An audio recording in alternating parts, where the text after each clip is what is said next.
Hit TV YouTube channels లో మీ వ్యాపార ప్రకటనలకు మరియు ప్రమోషనల్ ఇంటర్వ్యూస్ కోసం వెంటనే సంప్రదించండి. మిగతా రాష్ట్రాలలో దుమ్మెత్తిపోస్తున్నారు. ఎందుకు? దేనికి? స్లోగా వాళ్ళు ఏం చేయాల్సింది? అసలు నాకు ఒకటి అర్థం కాదు. బీజేపీ ఎప్పుడన్నా దళితుల ఇళ్లలో వచ్చి తిన్నారా? చెప్పండి. ఎప్పుడన్నా తిన్న చరిత్ర ఉందా? సిగ్గు లేదా మీకు? సిగ్గు లేదా? కూటమికి ఓట్లేసిన వాళ్ళందరికీ అడుగుతున్నారు, సిగ్గుందా మీకు? మీరు మాట్లాడుతున్నారు మళ్ళీ నాతోటి. అలాంటి మీలా అసలు మీ కుల ద్రోహులు మీరే, వాళ్ళు కాదు. మీరు ద్రోహులు, మీరు నిజమైన ద్రోహులు. మీరు అమ్ముడు పోయి డబ్బుకి పదవులకి మీరు అమ్ముడు పోయి ఆక మీరు వచ్చి నీతులు చెప్పేది నాకు చెప్తున్నారా? మీరు నీతులు దెయ్యాలు వేదాలు వల్లించినట్టుంటది మీరు నన్ను క్వశ్చన్ చేస్తే. అర్థమవుతుందా? ఓ కొద్దిగా తెలుసుకోండి. ఇప్పుడు మీ నాయకులు ఎవరన్నా బయటకు వచ్చి అసలు ఒక్కరా కాకపోతే ఒకరన్నా మేము ఖండిస్తున్నామని చెప్పి మాట్లాడారా? నా సోదరులనే అడుగుతున్నా నేను, బయట వాళ్ళ విషయం తర్వాత. అడిగారా? ఎవరన్నా వచ్చి ప్రెస్ మీట్లు పెట్టారా? అవి అడగం మనం. ఎప్పుడు డబ్బులు ఇచ్చారా, తెచ్చుకున్నామా, లేకపోతే తాగామా, తిన్నామా, ఇవి కావాలి మనకి. మన పిల్లోడు చదువుపోతున్నా అవసరం లేదు, మన పిల్లోడు ఇంగ్లీష్ మీడియం చదవకపోయినా అవసరం లేదు, మధ్యాహ్నం భోజనాలు తిండి చక్కగా పెట్టకపోయినా అవసరం లేదు. మనకు క్వార్టర్ 100 రూపాయలకు వస్తుందా, తాగేమా, పడుకున్నామా, ఇది కదా మనకు కావాల్సింది. ఇదే కదా. ఇది వచ్చును లేండి, ఎందుకు కంగారు? ఎందుకు? తాగండి, ఇంకా తాగి విపరీతంగా ఎంజాయ్ చేయండి. మీ లోకం మీదే. మీ పిల్లల భవిష్యత్తు సక్కనాకపోయినా పర్లేదు, మీ భవిష్యత్తు సంకనాకపోయినా పర్లేదు, కులం ఎట్టపోయినా పర్లేదు. ఇంకెందుకు నీతి మాటలు, నీతి బోధలు చెప్పి కూడా నా నోరు కూడా ఎండిపోయింది. ఎందుకు? ఎంతకని చెప్తారు, ఎంతకని తెలుసుకోగలుగుతారు? ఎవరికి తెలియదు. మళ్ళీ మాటలు అమ్మ కోటలు దాడతాయి. ఒరే నాయన జరిగి తెలుసుకోండ్రా అంటే తెలుసుకోరు. కొంచెం చెప్తే వింటారా? వినరు. వినలేని వాళ్ళకి ఈ లైవ్కి వచ్చి చెప్పడం ఎందుకు? చెప్పే ఇది కూడా ఏముంటది చెప్పండి. ఒకసారి కాకపోతేనే ఒకసారి క్వశ్చన్ చేసుకోండి. ఏం జరుగుతుంది, ఏమవుతున్నాయి?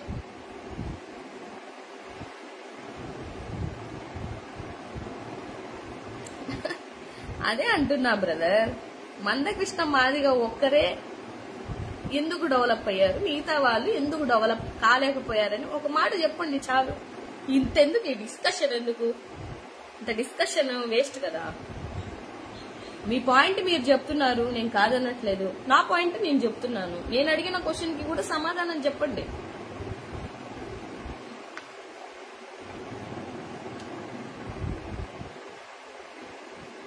ఎప్పుడు ఒకటే అని అనుకుంటారు. మీరు వివక్షత చూపించుకుంటున్నారు తప్ప. ఇప్పుడు ఎందుకు మందకృష్ణ గారు, మాది గారు వాళ్ళ భార్య మాల, తెలుసా మీకు ఆ విషయం? ఆవిడ మాల కులానికి చెందినటువంటి వ్యక్తి ఆవిడ. మరి వివక్షత ఉంటే ఎందుకు చేసుకున్నారు? మీరన్నా తెలంగాణ, ఆంధ్ర రాష్ట్రం, ఉమ్మడి రాష్ట్రం అన్నారు కదా, ఎందుకు చేసుకుంటారు? వాళ్ళ అల్లుడు కూడా మాల కులానికి సంబంధించిన వ్యక్తే. ఎందుకు చేసుకున్నాడు? అది సెకండ్ జనరేషన్ కదా. ఎందుకు చేసుకున్నారు అంటే అర్థం ఏంటి? మీరు కొట్టుకు చస్తున్నారు మాది గాని. ఆ పోరాడే నాయకుడికి కూడా లేదు అది. ఆయన ఏం చేశారో నా దేవుడికే తెలియాలి. అంత ప్రేమ ఎందుకో మోదీ గారికి ఎందుకు వచ్చిందో. సడన్ గా దళితుల మీద ఎందుకు ప్రేమ వస్తుంది బీజేపీ వాళ్ళకి? వస్తుందా ప్రేమ? మీ మూర్ఖత్వం అది, మీ మూర్ఖత్వం. వాళ్ళకి ప్రేమ వస్తుందా అండి? అక్కడున్న వ్యక్తి నాకు తెలుసు, వాళ్ళ మనస్తత్వాలు ఎలా ఉంటాయో నాకు తెలుసు. మాల అనే వ్యక్తి టీడీపీలో గాని బీజేపీలో గాని సస్టైన్ అయ్యే ప్రసక్తే లేదు. రాసుకోండి కావాలంటే. మీరు చెప్తారా నాకు?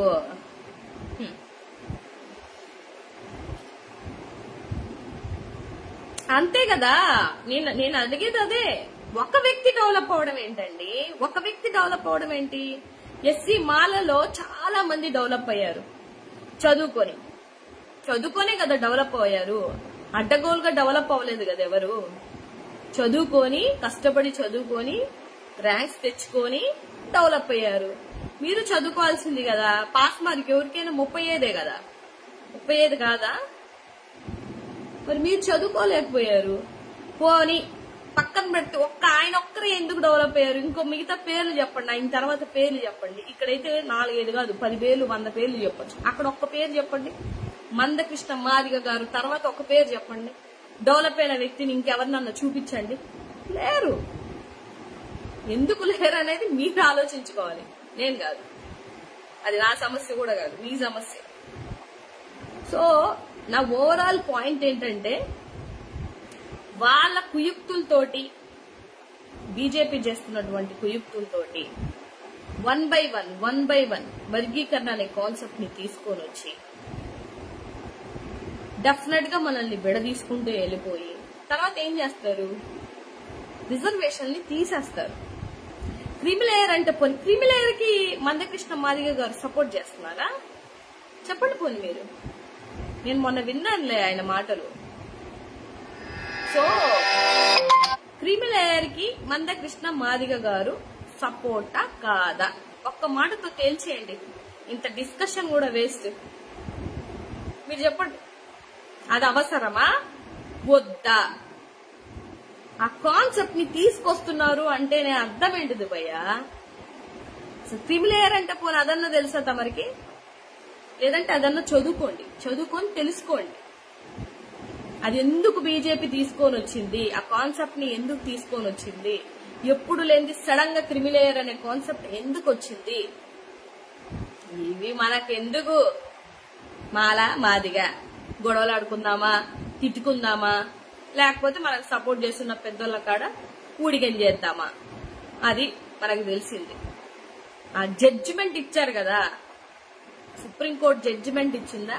ఆ జడ్జిమెంట్ లో ఏమేం పాయింట్లు ఉన్నాయో ఫస్ట్ అనంత్ వెళ్ళి చదివి దాని తర్వాత నాకు వచ్చి నువ్వు మెసేజ్ పెట్టు. ఇది మాత్రం నీకు చాలా క్లారిటీగా చెప్తాను.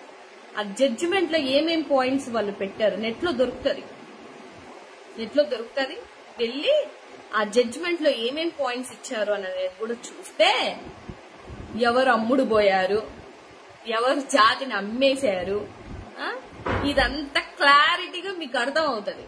ఇలా చెప్తే ఏం అర్థం అవుతుంది? అర్థం కాదు. ఈయనకే కాదు, సోకాల్డ్ పెద్ద మనుషులు ఎవరు ఈ లైవ్ చూస్తున్నా మీ అందరికీ కూడా నేను అడుగుతున్న ప్రశ్నలు ఇవే. సో డెఫినెట్ గా వీళ్ళ ఆలోచన ప్రకారం మొన్న ఒకసారి నేను ఢిల్లీ వెళ్తున్న రోజే ఆ స్టీల్ ప్లాంట్ హై క్యాడర్ లో ఉన్నటువంటి ఒక వ్యక్తి నా పక్క సీట్ లో కూర్చొని ఆయన ఇలాగే మినిస్టర్లను అందరినీ కలవడానికి, అసలు ఆ స్టీల్ ప్లాంట్ ప్రైవేటీకరణ అనేది పెద్ద హైడ్రామా. ఎంత పెద్ద హైడ్రామా చేస్తున్నారంటే అది బీజేపీ వాళ్ళు చేస్తున్నటువంటి దాన్ని నమ్మలేక వాళ్ళు మళ్ళీ తిరిగి గెలిపించుకున్నాం చూశారు. అది మీలో ఉన్నటువంటి గొప్పతనం. వాళ్ళ కాన్సెప్టే ప్రైవేటీకరణ తీసేయడానికి వాళ్ళ సైడ్ మీరు మాట్లాడుతున్నారు చూశారు. నాకు ఇంకా గొప్ప ఆశ్చర్యం వేస్తుంది ఏంటంటే, అదే రే జనాలు ఏంట్రో బాబు ఇట్లున్నారు, ఇదా వీళ్ళకి అర్థమైంది అని. సో డెఫినెట్ గా మీ అందరికి త్వరలోనే కళ్ళు తెరుచుకునే ఒక రోజు రావాలని నేను మనస్ఫూర్తిగా కోరుకుంటున్నా. డెఫినెట్ గా జరిగింది ఏంటంటే, ఆకులు కాలేక చేతులు పట్టుకోవడం అనే ఏదో సామెత ఉంటుంది చూశారు, అలాగైపోతుంది మన జాతి కష్టాలు. తర్వాత మీరు మాకు మీరు చెప్పుకున్నా కూడా ఏం లాభం ఉండదు. ముందు గ్రహించుకోండి, ఏం జరుగుతుందా అనేది గ్రహించండి. రాబో రోజుల్లో మనకి, మన జాతికి, మన రాబో పిల్లల భవిష్యత్తుకి ఎంత నష్టం జరుగుతుందో తెలుసుకోండి. అక్కడ ఉన్నటువంటి సెంట్రల్ మినిస్టర్లో చాలా మంది ఎంపీలు సైతం మన సైడ్ మాట్లాడుతున్నారు అని అంటే, ఈవెన్ ఆ 7 మంది జడ్జిమెంట్ ఇచ్చినటువంటి వాళ్ళల్లో కూడా ఒకరు మన వైపు మాట్లాడారు. ఆవిడ చాలా క్లారిటీగా చెప్పింది కదా. పోనీ ఆవిడ ఇచ్చినటువంటి జడ్జిమెంట్ విషయంలోనైనా చూడండి. ఆవిడ పర్సనల్ రిప్లై కూడా మళ్ళీ పేపర్లో ఇవ్వడం జరిగింది. అదన్నా చూడండి. అదన్నా చూస్తే అర్థమవుతుంది మనకి. ఇచ్చిన 6 మంది ఏ జాతికి చెందినోళ్ళు, ఎవరిస్తారు, మనల్ని విడదీయడానికి వాళ్ళ ప్రమేయం ఏంటి, వాళ్ళెందుకు ఇస్తారు? ఏం అవసరం లేదు, లాజికల్ అవసరం లేదు, అందరికి మ్యాజికల్ కావాలి. ఇప్పుడున్న జాతి అందరికి, జనాలందరికీ మ్యాజికల్ అయితే బాగుంటది. లాజిక్ గా మాట్లాడితే మళ్ళీ నచ్చదు అనమాట. ఎందుకంటే మన దగ్గర రిప్లైలు ఉండవు. ఇది అడిగితే ఇంకో దానికి వెళ్తారు, ఇది దీనికి సమాధానం చెప్తే ఇంకో దానికి వెళ్తారు. అంతే కదా, అంతకు మించి ఇంకేం చేయగలుగుతారు చెప్పండి. సో మనం ఎవరో పోరాడితే వాళ్ళకి చేయకూడతాం. వాళ్ళ పోరాటంలో ఉన్నటువంటి నిజ నిజాలు తెలుసుకోలేము. మనకు చెప్పినా అర్థం కాదు, మనం తెలుసుకోలేము. సో డెఫినెట్ గా తెలుస్తుంది లేండి, ఆగండి. నేనైతే తెలియాలనే కోరుకుంటున్నా. ఎందుకంటే నిజంగా ఈ రిజర్వేషన్ నుండి లబ్ధి పొందే వాళ్ళందరూ చాలా మంది ఉన్నారు. ఈ రిజర్వేషన్లతో అయితే నేనైతే ఏ లబ్ధి పొందట్లా. నాకు ఏ గవర్నమెంట్ జాబులు, లేకపోతే నా పిల్లలకి గవర్నమెంట్ జాబులు అవసరం కూడా లేదు. నిజంగా ఆ గవర్నమెంట్ జాబులు, రిజర్వేషన్లు వాడుకునే వాళ్ళకి అవసరం. క్రిమిలేయర్ కాన్సెప్ట్ తీసుకొని వస్తే వాళ్ళకి నష్టం. పోను రిజర్వేషన్లు తీసేస్తారు. అందరికీ జరగకూడదు, మన జాతికి అన్యాయం జరగకూడదనే కదా పోరాడుతున్నాం, ప్రశ్నిస్తున్నాం.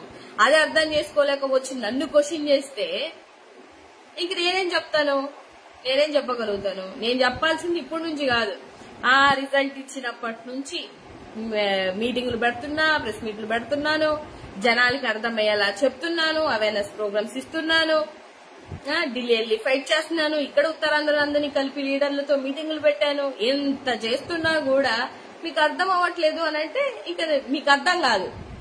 సో డెఫినెట్ గా ఇంకా మీకు అర్థం అవ్వదు. నాకు క్లారిటీ వచ్చింది. అంటే ఈ క్వశ్చన్ అడిగిన వాళ్ళకి, అందరికీ కాదు, ఎవరైతే అడుగుతున్నారో వాళ్ళకి ఇంకా ఈ జన్మకు అర్థం కాదు. సో ఈ జన్మకు అర్థం కాని వాళ్ళతోటి ఇంకా డిస్కషన్ వేస్ట్. కాబట్టి కొంచెం జాతి ప్రేమ ఉన్న వాళ్ళందరూ ఇంకా బయటికి రావాలి, నిజ నిజాలు తెలుసుకోవాలి, వాళ్ళ దురాలోచనలు ఏమున్నాయి అనేది గ్రహించాలి. అంబేద్కర్ గారు ఇచ్చినటువంటి జ్ఞానాన్ని విడిచిపెట్టి మనం బిహేవ్ చేస్తున్నామా లేదా అనేది ఒకసారి ఆలోచించుకోండి. ఆయన ఇచ్చిన జ్ఞానంతో కళ్ళు తెరుచుకొని మన జాతి కోసం పోరాడమని ఈ సందర్భంగా అందరినీ కోరుకుంటున్నా. నేనైతే యాక్చువల్ గా నేను మాట్లాడదాం అని వచ్చిన టాపిక్ వేరు, కానీ నన్ను మాట్లాడించినందుకు ఫస్ట్ ఆఫ్ ఆల్ ధన్యవాదములు. ఎనీవేస్, ఏదేమైనా కూడా ఇది మా జాతికి జరుగుతున్నటువంటి ఒక సమస్య, అందరూ తెలుసుకోవాలి. డెఫినెట్ గా దీన్ని ముందుకు తీసుకెళ్లాలి అనే ఒక ఆలోచన ఎవరికున్నా సరే సపోర్ట్ గా ఉండండి. డెఫినెట్ గా జాతికి అన్యాయం జరిగితే మాత్రం ఊరుకునే ప్రసక్తి అయితే లేదు, 1% కూడా లేదు. సో హిట్ టీవీ యాప్ ని డౌన్లోడ్ చేసుకోండి. ఇందులో short news, live news, entertainment movies అన్ని అవైలబుల్ గా ఉన్నాయి. Please download hit TV app. Hit TV app ని ఫ్రీగా డౌన్లోడ్ చేసుకోండి.